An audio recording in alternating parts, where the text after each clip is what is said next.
अस्सलाम वालेकुम गाइस। तो आपको पता है जब सस्ते चीप घटिया चवन्नी साइंटिस्ट आपस में मिलते हैं तो क्या होता है? नहीं पता? तो ऐसे शोज बनते हैं जिसमें भक्तों के पैसों को आग लगाई जाती है। इन बेचारों को खुद को आइडिया नहीं है और कुरान को क्रिटिसाइज कर रहे हैं जोकर्स।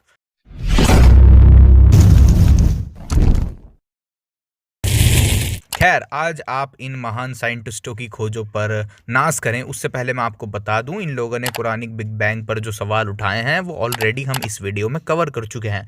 और जब मैंने ये वीडियो देखी, ऑब्वियसली पूरी नहीं देखी, लेकिन जितनी देखी उससे साफ पता चल गया कि ये लोग वही ओल्ड क्लेम्स रिपीट कर रहे हैं जो ऑलरेडी हम आंसर कर चुके हैं। तो इस वीडियो को ज़रूर देखिएगा, लिंक डिस्क्रिप्शन में मिल जाएगा। तो आज आप लोगों को मैं दिखाऊंगा ये जाहिल लोग ऐसी ऐसी बातें बोलते हैं जो साइंटिस्ट नहीं बोलते, या ये कह लो अब वो बातें आउटडेटेड मानी जाती हैं। मॉडर्न साइंस में उनको अब आउटडेटेड कहा जाता है और इनको खुद नहीं पता और चले कुरान को क्रिटिसाइज करने। सो लेट्स जंप इनटू इट। पुनिटिव टो कह रहे हैं just for the clarity of thought, great job Adam, thank you Bhavdeep sir. Open your eyes कह रहे हैं तब तक टू लेट ब्रदर, कन्हैया का हाल देखा था। हाँ, वो जो एक अच्छा, वैसे आप इसको रोजगार मानेंगे या नहीं मानेंगे? इसको रोजगार मानेंगे कि नहीं मानेंगे? आती है। दूसरा, बिग बैंग ये नहीं है कि सब प्लैनेट्स मिले हुए थे, बल्कि एक सिंगुलैरिटी से ये चीजें बनी है, सिंगुलैरिटी। इस जाहिल को ये नहीं पता कि अब साइंटिस्ट ये नहीं मानते हैं कि बिग बैंग के टाइम कोई सिंगुलैरिटी थी। जी हाँ, ये मॉडल आइंस्टाइन की क्लासिकल जनरल रिलेटिविटी से आता है कि आप टाइम को बैक करते रहो तो आपको बिग बैंग के टाइम एक सिंगुलैरिटी मिलेगी। लेकिन साइंटिस्ट कहते हैं कि classical general relativity Big Bang के इनिशियल पॉइंट को सही तरह डिस्क्राइब नहीं करती है। So there is no reason to think कि बिग बैंग के टाइम कोई सिंगुलैरिटी थी। सीन कैरोल की क्लिप सुनिए। If you extrapolate in classical general relativity back to the Big Bang and keep going backwards, you hit a singularity, a moment when the curvature of space-time, the expansion rate, the energy density are all infinitely big. So in classical general relativity, you would say that is a boundary to space-time. That is a point past which you can no longer go. However, we have absolutely no reason to think that classical general relativity is an appropriate and correct description of what is happening near the Big Bang. So singularity black holes के अंदर form होती है और big Bang के time कोई black holes जैसा environment नहीं था, तो देयर वाज नो सिंगुलैरिटी। हर चीज़ जो भी आप अपने आसपास देखते हो वो सब एक इन्फिनिटली स्मॉल पॉइंट में कंप्रेस थी, एक ही वन सिंगल फॉर्म में, एंड देन उसने स्वेल होना, एक्सपैंड करना शुरू कर दिया। How do you talk to people about that? Well, it is a hard idea to imagine something smaller than an atom in a fraction of a second swelling larger than the observable universe. I mean, that's such an incredible scale of growth that it's just unfamiliar in any realm of experience, of human experience. जाहिलो कोई गोला नहीं था उस time पे, ये अब बहुत old model हो चुका है कि बिग बैंग के टाइम कोई गोला था।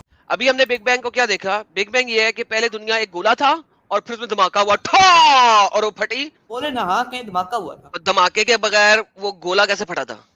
अब इन महान लोगों को क्या कहें। प्रॉब्लम ये नहीं है कि ये लोग बोलते टाइम मिस्टेक कर देते हैं, मिस्टेक तो हर कोई करता है, लेकिन कुरान को ये लोग उस पर क्रिटिसाइज करते हैं और इनको खुद ही नहीं पता। खैर, सिंगुलैरिटी से ये चीजें बनी है। Correct me if I am wrong somewhere. Absolutely, absolutely. तीसरी चीज, अरे ज्ञानी बाबा, आप किधर थे? आपकी स्टैम्प मोहर की ही तो अब जरूरत थी। आपने साहिल को करेक्ट कर दिया, आपका एहसान साहिल सुपर चैट से उतार देगा। दोनों के दोनों गुरु चेले इग्नोरेंट। साइंटिस्ट ने तो वर्ड सिंगुलैरिटी को भी अब अलग तरीके से डिफाइन करना शुरू कर दिया है। खैर, आगे चलते हैं। आयत प्रेजेंट की थी, मैंने आपसे ये सवाल किया था कि भाई इसका बिग बैंग थियरी से दूर दूर तक भी कोई वास्ता है क्या? सर, बिग बैंग थ्योरी एक सेंटेंस में आ ही नहीं सकती। It is a theory with so much mathematics कि एक सेंटेंस में इसको एक्सप्लेन करना इज नियरली इम्पॉसिबल। अरे किसने कहा कुरान बिग बैंग को एक्सप्लेन कर रहा है? इधर एक्सप्लेन मतलब how it happened, big bang कैसे हुआ, कैसे शुरू हुआ, बिग बैंग के बाद एवोल्यूशन कैसे हुआ यूनिवर्स का, तो ये होता है एक्सप्लेन करना। तो कुरान एक्सप्लेन नहीं कर रहा है यहाँ। कुरान तो सिंपली ये बता रहा है कि इंसानों को सोचना चाहिए कि इन द बिगिनिंग सब कुछ वन सिंगल एंटिटी से बना है, जो कि अपने आप में गौर करने लायक है। बिलियन ट्रिलियन चीजों की शुरुआत एक चीज से हुई है। तो कुरान एक्सप्लेन नहीं कर रहा है यहाँ कि बिग बैंग क्या था, कैसे हुआ था। दूसरी बात यह है कि साइंटिस्ट भी बिग बैंग को इसी तरह डिस्क्राइब करते हैं कि सब कुछ in the past was one single thing. जैसा कुरान ने बताया है वैसे ही साइंटिस्ट कहते हैं कि सब कुछ पहले एक चीज से शुरू हुआ है, जिसको साइंटिस्ट एनर्जी कहते हैं। क्लिप सुनिए। All of the stuff that we see was actually compressed into a space smaller than an atom, a volume smaller than an atom. We don't have the physics that describes how that would work. That is so much mass, so much energy in so little volume. I mean, at this point, there wasn't even mass, just basically pure energy. That right now, our physics doesn't go there. If you extrapolate that back in time, it looks like everything was coming from one point at one time. That's the Big Bang. लो दोनों गुरु चले जाओ, जाके अब समझाओ इनको, कहो इनसे भी कि बिग बैंग को ये लोग इतना सिंपल करके क्यों बता रहे हैं, इतना सिंपल क्यों कर दे रहे हैं, इतने कम शब्दों में बिग बैंग को क्यों एक्सप्लेन कर रहे हैं। है हिम्मत कहने की इनको।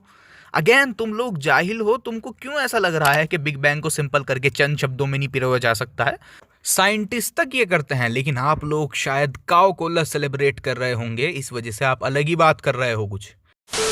प्रॉब्लम ये है कि एक तो सिर्फ अर्थ का वर्ड यूज करके जो जमीन है उसका वर्ड यूज करना ही बेवकूफी है बिग बैंग में। इसने कहा बिग बैंग में अर्थ का वर्ड यूज करना गलत है। नहीं भाई, ऐसा नहीं है। साइंटिस्ट तक कहते हैं कि बिग बैंग के समय जो कुछ भी आप अपने आसपास देखते हो, अर्थ एंड गैलेक्सीज, वो सब एक सिंगल एंटिटी से एक सिंगल पॉइंट में कंप्रेस था। क्लिप सुनिए। It's the moment when everything we see, all 100 billion galaxies, each of which contains 100 billion stars, all of that material was compressed in a region which was infinitely small. तो जाओ जाके इनको भी समझाओ। और पहली बात, कुरान सिर्फ जमीन नहीं कहता, कुरान कहता है हेवन एंड अर्थ, मीनिंग जमीन और आसमान हर चीज एक थी। कुरान सबको गिन रहा है, ना कि सिर्फ अर्थ को। और इनकी मिस्टेक्स यहीं खत्म नहीं होती, बढ़ती रहती हैं। साहिल भाई ने एक और साइंटिफिक ब्लंडर ये मारा कि जो स्पेस है जिसमें हम और आप मूव करते हो, उसको नथिंग कह दिया। आप उससे हेवन मुराद ले रहे हो, है ना? हाँ, ये बताओ कि वो हेवन से अर्थ मिला हुआ कैसे हो सकता है? यार आप थे उस टाइम क्या जब ये मिला हुआ था? नहीं, उस टाइम की बात नहीं। इज इट पॉसिबल कि जो स्पेस है कुछ है ही नहीं, उस स्पेस है कुछ है ही नहीं, उस स्पेस है कुछ है ही नहीं, उस स्पेस है कुछ है ही नहीं, उससे अर्थ मिला हुआ कैसे हो सकता है? और जबकि वी नो साइंटिफिकली कि space is not nothingness, space is something. Space एक चीज है, वो नथिंग नहीं है। स्पेस एक फैब्रिक की तरह है जिसको बस हमारे एटम्स फील नहीं कर पाते, लेकिन इट डजंट मीन कि स्पेस है ही नहीं कुछ। Space is something, it's real thing. Wrong. What's left is empty space. And as it turns out, empty space is not nothing. It's something. Something with hidden characteristics as real as all the stuff in our everyday lives. We're not usually very conscious of space. But then again, I tell people fish are probably not conscious of water either. They're in it all the time. Space is not really nothing. It actually has a lot going on inside. Again जाके पहले खुद सीखो, बाद में दूसरों को ज्ञान देना। खुद की साइंस में इतनी मिस्टेक्स हैं और कुरान को कह रहा है कि गलत है।